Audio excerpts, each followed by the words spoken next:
अस्सलाम वालेकुम dear students, welcome to the base academy. हमारी इस वीडियो में अब हम नेक्स्ट सेकेंड ईयर की केमिस्ट्री का चैप्टर नंबर 8 के एमसीक्यूज़ के बारे में देखेंगे।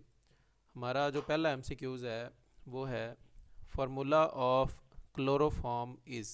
क्लोरोफॉर्म का मॉलिक्यूलर फार्मूला क्या है?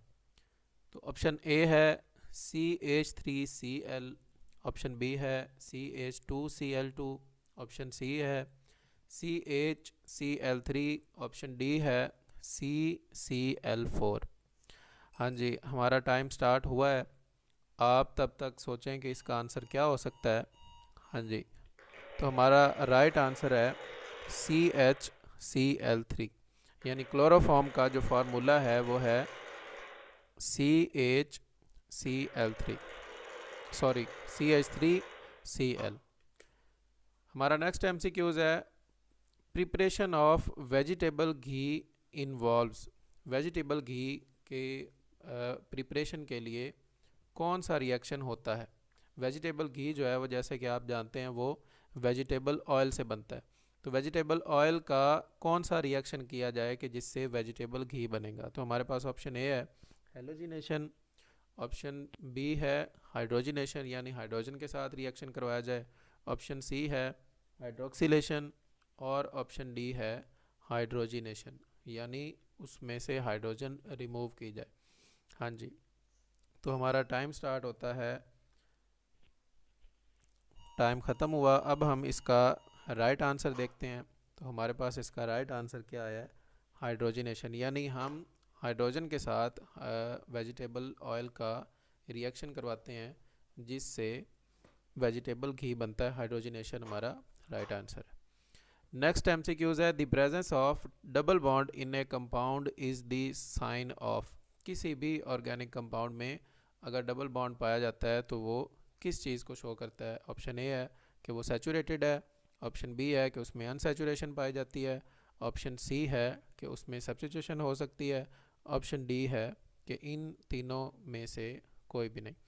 हाँ जी, तो हम देखते हैं कि इसका राइट आंसर क्या है। हमारा टाइम स्टार्ट होता है, टाइम ख़त्म हुआ। अब हम इसका राइट आंसर देखते हैं। हाँ जी, हमारा राइट आंसर है अनसैचुरेशन पाई जाती है, यानी जिसमें भी डबल बॉन्ड या ट्रिपल बॉन्ड पाया जाता हो उसमें अनसैचुरेशन पाई जाती है।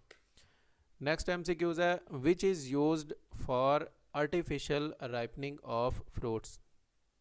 कौन सा ऐसा ऑर्गेनिक कंपाउंड है जो फ्रूट्स की आर्टिफिशियल राइपनिंग के लिए, फलों के पकने के लिए जो है वो ज़रूरी होता है? ऑप्शन ए है इथेन, ऑप्शन बी है इथीन, ऑप्शन सी है एसिटाइलिन, ऑप्शन डी है प्रोपेन। हाँ जी, हम अब इसका राइट आंसर देखते हैं। राइट आंसर है इसका इथीन। इथीन को हम आर्टिफिशियल राइपनिंग ऑफ फ्रूट्स के लिए इस्तेमाल करते हैं। हाँ जी, नेक्स्ट एमसीक्यूज़ है कि beta beta dichloro ethyl sulphide, ये एक ऑर्गेनिक कंपाउंड है, इसका आम नाम क्या है? ये जो हमारे पास लिखा हुआ है ये इसका साइंटिफिक नेम है। तो ऑप्शन ए है मस्टर्ड गैस कहते हैं, ऑप्शन बी है कि उसे हम लाफिंग गैस कहते हैं, ऑप्शन सी है कि इसे हम बायो गैस कहते हैं, ऑप्शन डी है कि इसे हम पॉइजन गैस कहते हैं। तो इसका हम राइट आंसर देखते हैं हम टाइम ख़त्म होने के बाद। हाँ जी, टाइम ख़त्म हुआ। अब हम इसका राइट आंसर देखते हैं। राइट आंसर क्या है? मस्टर्ड गैस, यानी beta beta dichloro ethyl sulphide का जो कॉमन नेम है वो मस्टर्ड गैस है। हाँ जी, नेक्स्ट एमसीक्यूज़ है synthetic rubber is made by polymerisation of.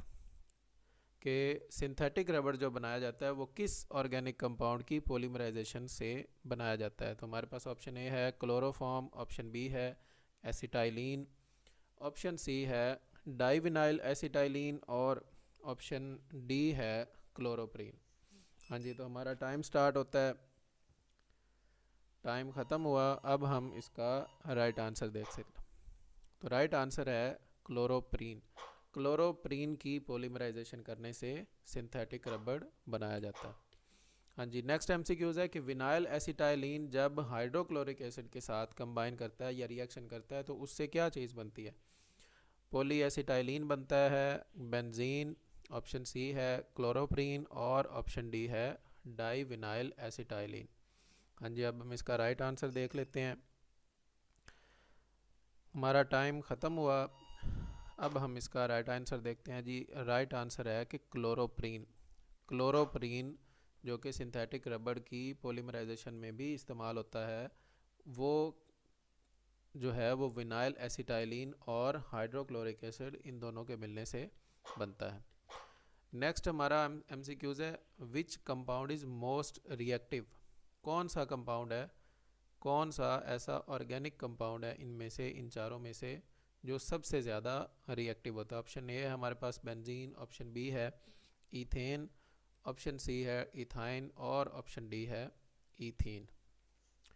हाँ जी, हमारा टाइम स्टार्ट होता है। आप तब तक सोचें कि इसका आंसर क्या हो सकता है। टाइम ख़त्म हुआ।